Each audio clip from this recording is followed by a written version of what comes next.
I stood at the altar, staring at the woman I thought I knew. Her dress was white. Her hands were trembling. And when the pastor asked if I'd take her as my lawfully wedded wife, I smiled. Then I turned to the guests, raised my hand, and said, "Before I say I do, there's something all of you need to hear." That moment froze the entire room. My mother covered her mouth. Her father stood up. And the best man, my best friend since middle school, went pale like someone just yanked the soul out of him. But no one moved. No one breathed. And that's exactly how I wanted it. My name is Eric Monroe. I'm 33 years old. Born and raised in Ohio. Former Marine, now running a security tech startup in Seattle. I'm not flashy. I don't post about my life. But I see things people miss. I notice patterns, details. And when something feels wrong, I don't raise my voice. I make a plan. 3 weeks before the wedding, I found out I was going to be a father. She told me in the kitchen, shaking, like she didn't know whether to be excited or terrified. Her name was Lily Hart.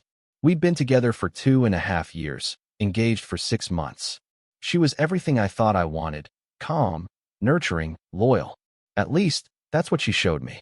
I met Ryan Foster, my best man, in 8th grade. We fought the same bully on the same day, got suspended together. After that, we were inseparable.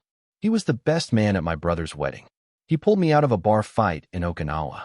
And when I got engaged, he said, "You've got gold, man. Lock it down." I trusted him more than my own blood. So when I found out what happened between them the night before the wedding, I didn't scream. I didn't cancel anything. I smiled, shook hands, and kept everything moving. Because if you want people to show who they really are, give them a little time and a lot of rope. It started the morning of the rehearsal dinner. I got a call from the hotel front desk, something about a noise complaint in Lily's suite. I didn't think much of it. But when I got there, she wasn't alone. She opened the door in a robe, hair wet. The room smelled like cologne that wasn't mine. I asked if everything was okay. She said yes, just needed some time to rest before the dinner. She looked me straight in the eye and kissed my cheek. Ryan showed up to the rehearsal an hour late. No apology, just said traffic. He avoided eye contact all night, sweated through his shirt. And when Lily gave her toast, thanking the 2 men who mean everything to me, I watched his jaw twitch. It was subtle, but I saw it. I didn't sleep that night. I went for a run at 3 a.m. Then I opened my laptop, and I started digging. By sunrise, I had enough pieces to know my gut wasn't lying. I didn't look for hotel footage. That's illegal and gets tossed in court. But I did have access to digital forensic software we'd built in-house. Beta version, still in testing, but good enough to pull metadata from synced devices, if you know what you're looking for. I'd given Lily a new phone a few months ago. Brand gift from one of our sponsors. She never changed the default iCloud sync settings. Most people don't. That's where the trail started. On her camera roll, a blurry shot of a whiskey bottle on the hotel nightstand. Timestamp, 2:14 a.m., 6 hours before she kissed me good morning. I checked my groomsmen's group thread. Ryan hadn't messaged since 8:30 p.m. the night before. Odd for a guy known for live texting everything. No posts. No updates. Silence. I pulled Ryan's contact card, matched it against our digital handshake logs, essentially a passive Bluetooth fingerprint. He'd been in her room. Long enough to connect. Long enough to leave a trace. I didn't confront him. I didn't even flinch when he showed up that morning with coffee and jokes, acting like we were still kids with nothing to lose. He clapped my back, made some crack about cold feet. I smiled and asked if he remembered the cufflinks. He'd forgotten them. Lily was calm. Too calm. Like someone trying to glide over ice that's already cracking. Her dress fitting. Her bouquet trial. Her checklist voice. But her eyes never met mine for more than 2 seconds. She was blinking too often. I watched everything that day. How she touched her belly like she was trying to remind herself there was still something pure in this. How Ryan followed her with his eyes when she wasn't looking. How both of them tried not to stand too close or too far apart. By noon, I'd locked in the timeline. By 3 p.m., I had everything pulled into a clean folder, time-stamped, and backed up on 2 drives. When you've been in combat, you learn how to keep your hands steady while your world shakes. You learn to act without emotion, to plan without panic. That's what this was now. A mission. At 6 p.m., the final rehearsal wrapped. My mother hugged me tight. My father told me he was proud. My brother cracked jokes, drunk on cheap wine. Everyone smiled for pictures. No one saw the minefield under their feet. I didn't cry. I didn't rage. I just waited. Because tomorrow, in front of 97 guests, a string quartet, and 2 photographers, I was going to deliver something more unforgettable than vows. I wasn't going to stop the wedding. I was going to finish it. The morning of the wedding, I woke before my alarm. I sat in the hotel chair, suit pressed, boots polished, watch ticking down like a bomb. Outside, Seattle was gray and quiet. Inside, my heart was a metronome, measured mechanical. Most people panic in moments like this. I don't. I'd already been through worse. This was control. This was precision. At 7 a.m., I texted the media team. 2 videographers. Young, creative, hungry for the perfect shot. I told them I wanted full coverage of the ceremony from multiple angles, including audience reactions. Told them to prioritize candid emotion. Think documentary, I wrote. They didn't ask questions. Just said, got it, man. We'll make it unforgettable. That's what I was counting on. At 9 a.m., I met my brother Mark outside the church. Gave him a flash drive. No label. Just told him, at my cue, plug it into the DJ's laptop and press play. No matter what anyone says. He looked confused but nodded. He'd seen me in this mode before. In uniform. In briefing rooms. He didn't ask questions. Just said, understood. Guests started arriving around 11:30. Family. Friends. Old teammates from Quantico. Lily's co-workers from the dental clinic. Her mother was beaming. Her father looked like he'd already written the checks in his head. Ryan arrived with the groomsmen, all smiles, like nothing had happened. He hugged me. Said, this is it, man. Big day. His voice didn't shake. That's how I knew he thought he'd gotten away with it. I shook his hand. Looked him in the eye. No emotion. In the dressing room, I rehearsed the moment over and over in my mind. Not the ceremony. Not the vows. The moment right after the I do. The exact breath where silence would fall and I would speak. Lily came down the aisle just before noon. Pregnant. Radiant. Perfectly poised. She didn't stumble. Didn't flinch. She kept eye contact. She smiled like she believed we could still pull this off. She had no idea I wasn't playing along. I was leading her into the reveal. The pastor spoke slowly, savoring each word like it was sacred. My fingers didn't tremble. My breath was steady. I nodded at all the right moments. Repeated all the right words. Until the last sentence. Do you, Eric Monroe, take Lily Hart to be your lawfully wedded wife? I turned to the pastor. Smiled. Then I turned to the audience. And said, before I answer that, there's something all of you should see. Mark stood, walked to the DJ table, plugged in the drive, and the first video file lit up the projector screen behind us. The projector screen flickered once, then filled with the grainy warmth of a hotel hallway. The timestamp in the corner read 2:03 a.m., just hours before the rehearsal dinner. Just hours before she kissed me like nothing happened. At first, there was only silence. Then came the elevator chime. The crowd turned in their chairs, confused, murmuring. The pastor froze, lips still parted from the unfinished ceremony. Lily didn't look back, yet. She stared forward, stiff, trying to process what was happening. Then Ryan appeared on screen. Clear as day. He stepped out of the elevator, phone in hand, wearing the same leather jacket he wore to our high school graduation. The camera caught him knocking on a door, her door, room 804. The image paused. A still frame of his knuckles on the door. And then it cut to the next file.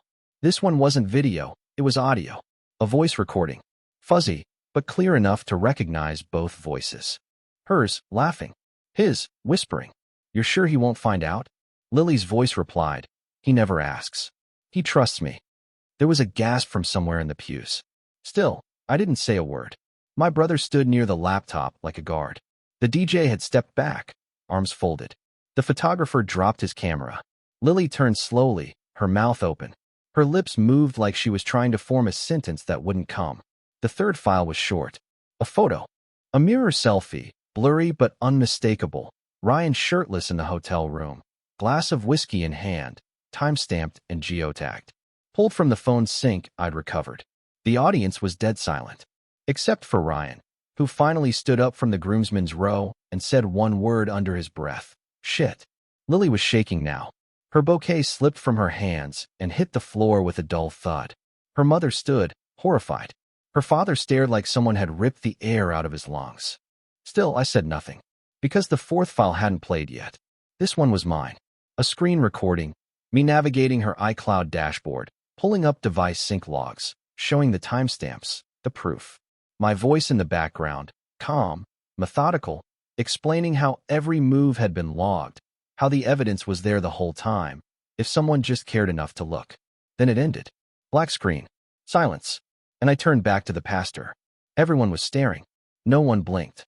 No one breathed. Except Lily. She whispered something I didn't catch. I looked at her, straight through her. Then I said, "Now you can ask me again." The pastor's hands were trembling. I think we need a moment." But I shook my head. No, this moment is exactly what we needed. And then I walked off the altar. Not in anger. Not in shame. But like a man who'd just finished his mission. I didn't look back as I stepped down from the altar. I didn't need to. The sound behind me said everything. Chairs scraping. Gasps breaking into whispers. The low murmur of shock spreading like fire through dry grass. Ryan moved first. He shoved past two groomsmen and stormed toward the aisle. Voice raised, hands flailing, trying to explain something, anything. His words didn't land. No one was listening. His father stood halfway up, staring at the screen like it had just called him out by name.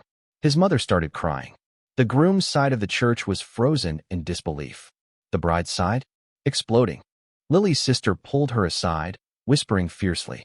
Her mother shouted, asking what the hell was going on. Her father sat down slowly, face in his hands. The pastor had stepped back behind the podium like someone just pulled a pin from a grenade. Still, I didn't speak. I walked to the side door of the church, calmly unbuttoning my jacket. Each step was measured, controlled. Every eye in that room was on me, and not one of them could figure out if I was going to cry or kill someone. That was the point. I paused at the exit and glanced over my shoulder once. Lily was still standing there in her wedding dress, alone at the altar. The same place she thought she'd become someone's wife. Now just a woman in white, surrounded by betrayal and silence. She finally moved toward me. Tears were streaking her makeup. Her voice cracked as she begged me to listen, to talk, to let her explain. She said it meant nothing, that it was a mistake, that she didn't know what came over her. But I wasn't there to play defense. I kept walking. Outside, the sky had darkened, like even the weather refused to bless what had just happened. The limo driver saw me and stepped forward, unsure of what to do. I told him to take me to the hotel. Not another word. Inside the car, I sat in silence, watching my reflection in the tinted glass. Not angry, not triumphant, just still. When we pulled away, I could still hear the chaos inside the church. Guests arguing, voices rising, Ryan yelling, Lily screaming my name. I closed my eyes and let the sound fade. Because that was part of the plan too. I hadn't just exposed the truth. I detonated it in front of everyone they cared about. And there's no coming back from that. By the time I got back to the hotel, my phone had started vibrating nonstop. Calls, texts, voicemails, all of them unanswered. I didn't need to hear what anyone had to say. The video said it all. I walked into my suite, closed the curtains, took off my jacket, and placed my watch on the nightstand like I'd just come back from any normal day. Then I sat on the edge of the bed and opened my laptop. Not to write a message, not to post anything, just to watch. I watched as the footage was re-uploaded. 3 angles, guest phones, security clips, even one from a live stream Lily's cousin had forgotten to shut off. The internet had already named it, the wedding ambush. By nightfall, it had 2 million views. By morning, 5. I didn't say a word. Not online, not to friends, not even to family.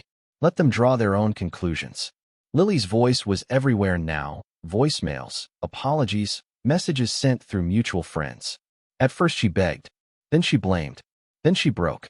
Ryan tried to disappear, deleted his socials, went quiet, but it was too late. Someone had already leaked screenshots of texts between them. One message read, "It's just one night. He'll never know." That one went viral. My silence became the story. People called it cold. Others called it classy. Some called it genius. I didn't care. I wasn't chasing public opinion. I was building something else, closure on my terms. 3 days after the wedding, my brother called. Said our parents were asking if I was okay. I said I was fine. I was better than fine. I was in control. That same day, Lily's father sent a message through Mark.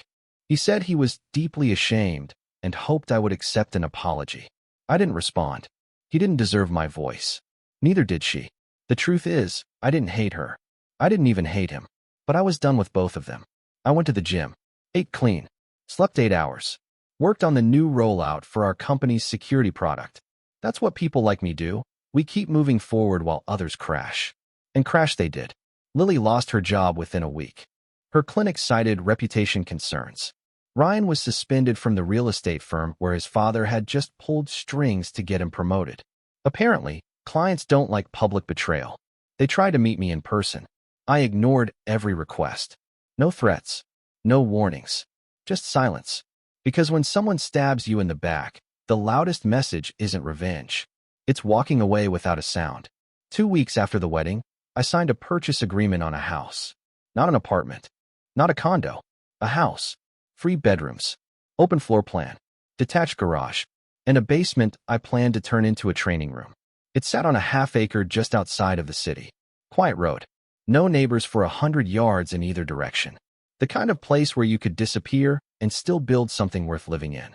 I paid in full. No loan. No strings. I didn't post a single photo of it. Not a housewarming. Not even a text to my old friends. This wasn't about flexing. This was about resetting.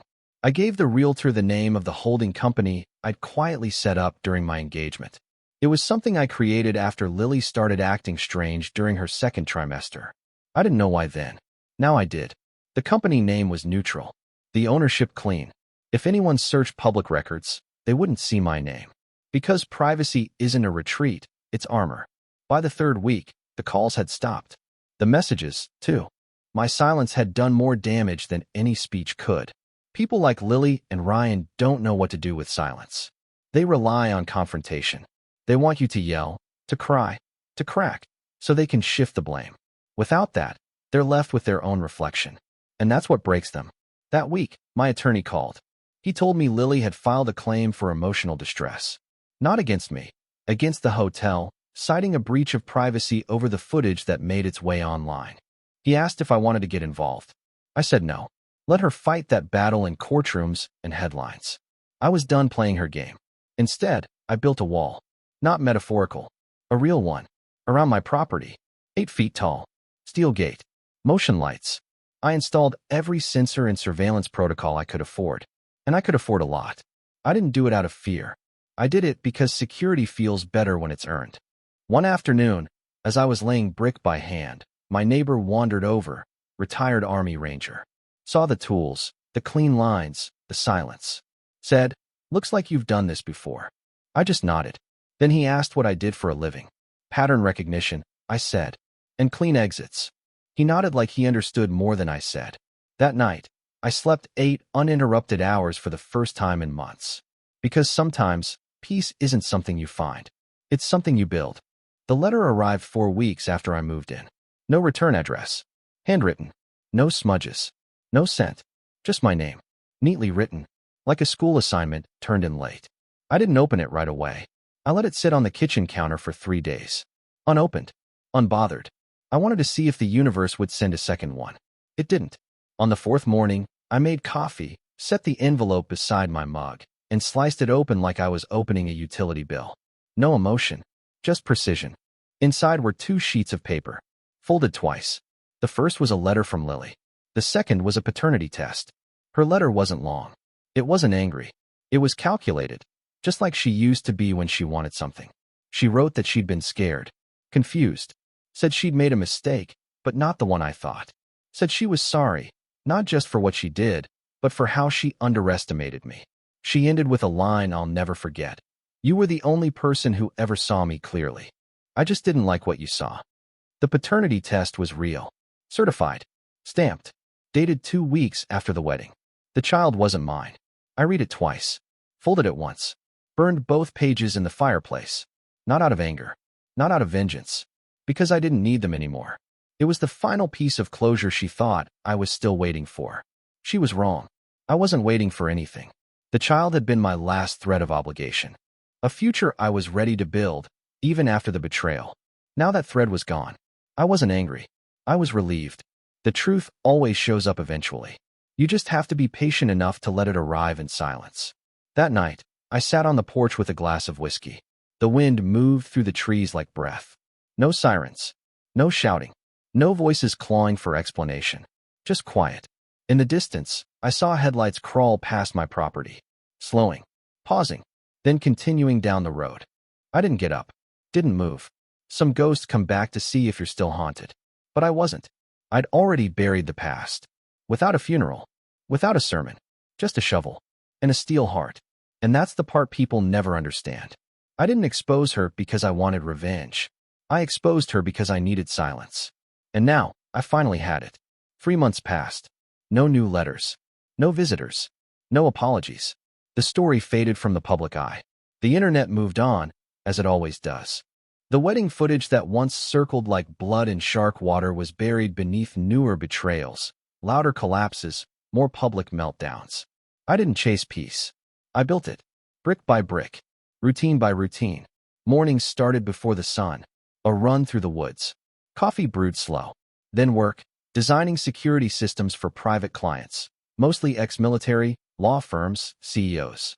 People who understood discretion. People who understood what it meant to be betrayed. That's the thing about pain. It gives you clarity. Clarity attracts people who move in shadows.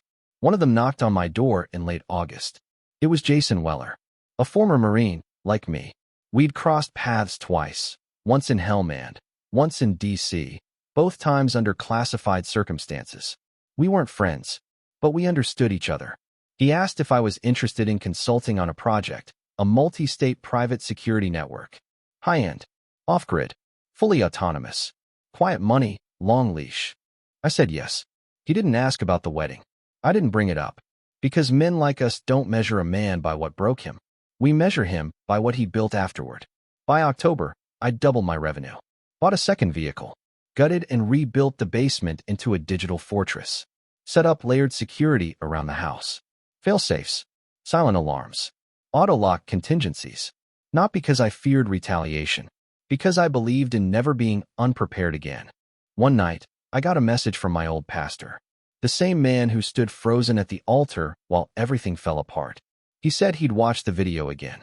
Said it haunted him, not because of what I did, but because of how I did it. He said, "You didn't destroy them. You made them watch themselves burn." I didn't reply. I didn't need to. The truth is, I never set a fire. They brought the matches.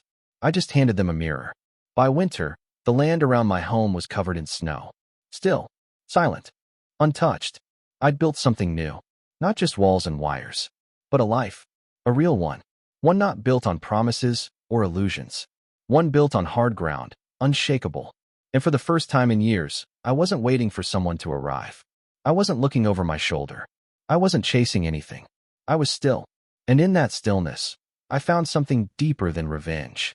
I found ownership of my time, my space, my voice. And none of it could be taken again. Some men fight back with fists.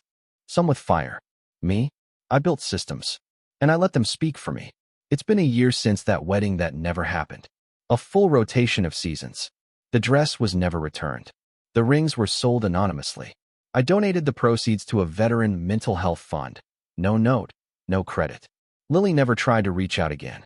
Ryan vanished entirely. Someone told me he moved south. Selling insurance under a different name. That's fine. I hope he stays invisible. He's safer that way. I've spoken about it exactly once. Off the record, to a veterans group I mentor. The story wasn't about betrayal. It was about how silence can be sharper than any blade. About how control doesn't mean reaction, it means preparation. They listened, because they recognized the tone. Quiet men know quiet pain. But they also know something else, what to do with it. My company now handles 8 high-profile clients. Not flashy, not corporate. Just men and women like me. People who've been burned, broken, or left behind, but who still know how to build. People who don't need applause, just reliability. At night, I walk the perimeter of my land. No music, no flashlight, just the sound of gravel under my boots and wind moving through pine. It's not a patrol. It's a ritual, a reminder that I'm still here, that I wasn't undone by what happened, that I shaped it into something that works on my terms. One morning, I got a package. No name, no message, just a single photograph. It was from my wedding day, the moment I turned to the audience and said, Before I answer that, the shot was perfect, angled, focused, caught the exact breath before the storm broke loose. I pinned it inside my office, not as a trophy, as a marker, a quiet reminder that every war has a turning point. And that was mine. People ask me if I'll ever love again. I tell them the truth. I'm not looking. Not because I'm afraid. Not because I'm bitter. Because when you've built a life that's completely yours, earned, protected, and free, anyone who enters it has to meet you at your level. No exceptions. No illusions. And if they can't, then I'd rather keep walking this quiet path alone. Because sometimes, peace isn't found in the noise. It's found in the silence that comes after the noise is gone. The part where nothing moves. Except the man who never stopped. What would you have done in my place? If the story hit you, leave a like. And don't forget to subscribe. It only gets stronger from here.